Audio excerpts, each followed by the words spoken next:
of sorts. I have a bunch of books that I'm really excited to share with you. As I've said once, and I will absolutely say it again, there's no way in hell that I need to buy new books, and yet somehow I always find myself doing it, so there you go.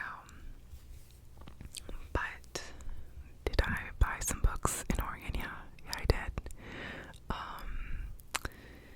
Some of these I just got off Amazon as well, and yeah, let's get into it.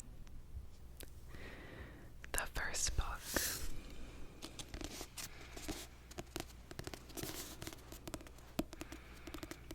is Book Lovers. Book Lovers. Book Lovers. Damn, I'm really blowing out that beat, I'm sorry. I haven't used a mic without a mic cover in a hot minute, so we're getting used to her.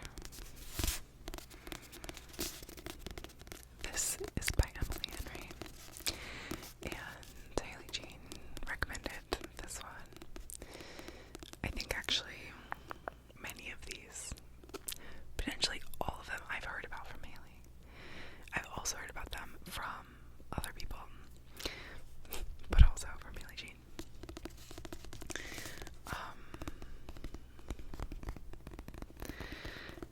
She really highly recommended this one, and as I've mentioned, I am in my romance novel era, it seems. It just continues, y'all. Like, it becomes spring, and I get so romantic, it's dumb. Also, like, Venus just entered Gemini, and if you didn't know, my Venus is in the sign of Gemini, which means I love to flirt, I love to talk, I love to read, I love words, I love, like, the exchange of knowledge as a romantic pursuit, right? So, I promise it doesn't mean that I'm, romantically duplicitous. No. That being said, I am a little flighty, but you know what, that is not something we need to worry about. So, the back of this book says, Nora Stevens' life is books. She's read them all, and she's not that type of heroine. Not the plucky one, not the laid-back dream girl, and especially not the sweetheart. In fact, the only people Nora is a heroine for are her clients, for whom she lands enormous deals as a cutthroat literary agent, and her beloved little sister, Libby, which is why she agrees to go to Sunshine Falls, North Carolina, for the month of August, when Libby begs her for her sister's trip away, with visions of a small-town transformation for Nora, who she's convinced needs to become the heroine in her own story. But instead of picnics in meadows, or run-ins with a handsome country doctor, or bulging farmed bartender, Nora keeps bumping into Charlie Lastra, a bookish, brooding editor from back in the city. It would be a meet cute if not for the fact they've met many times, and it's never been cute. If Nora knows she's not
recipe to dislike one of the books more than necessary, you know? And because both of them liked this book better, or liked this book a lot, I want to, like, give it its proper, like, time and, care. 6 summers to fall in love, 1 moment to fall apart, a weekend to get it right. Oh, sauce. They say you can never go home again. And for Persephone Fraser, ever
destroys her world. Thrilling and Fierce, Throne of Glass is the first book in the #1 New York Times bestselling series that's captivated readers worldwide. A must-read for lovers of epic fantasy and fairy tales. So yes, this is the first book. Maybe the other one is a prequel. I don't know why I'm saying that word weird. Prequel. Anyway, I'm really excited to read this. Yeah, I'm in my reading for pure pleasure era. Right now so the way that I read, I think I probably mentioned this before, but I will usually read like one novel at a time, and then I'll have like 4 nonfiction books going at a time. Actually, that's not usually how I do it. I'll usually have like one to 2, but recently I have 4 going because I've started listening to the audiobook of one of them, and like 3 of them, and now 4 of them, but 3 of them have been like long haul books, like books I've been reading for months, that I just will like pick up and like read every so often. Another one is a memoir, which now that I said that, I need to like continue to read it because that is like a story with characters that it's important to like keep up with. Not that the characters are changing and I need to